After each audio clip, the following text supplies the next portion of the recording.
as the Secretary of Defense, you will be the one man standing in the breach should President Trump give an illegal order, right? I'm not saying he will, but if he does, you are going to be the guy that he calls to implement this order. Do you agree that there are some orders that can be given by the Commander-in-Chief that would violate the U.S. Constitution? Senator, thank you for your service.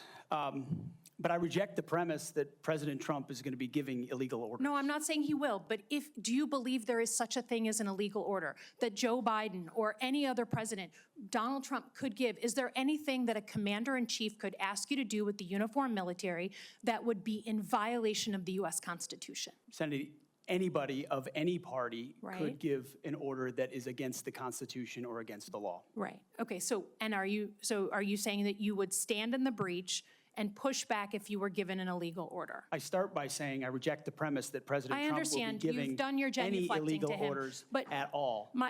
This isn't a hypothetical, okay? Your predecessor in a Trump administration, Secretary Esper, was asked and did use uniformed military to clear unarmed protesters.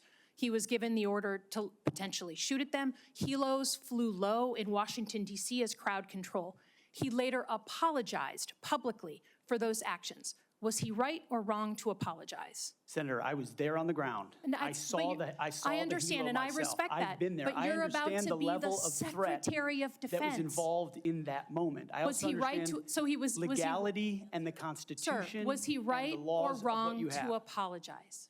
I'm not going to put words in the mouth of Secretary Esper or anybody else. No, he said them himself. You don't have to. What are you scared of? Did he do the right thing by apologizing?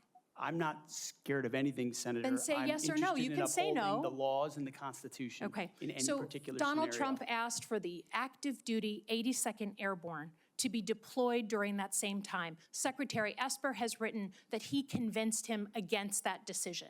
If Donald Trump asked you to use the 82nd Airborne in law enforcement roles in Washington, D.C., would you also convince him otherwise?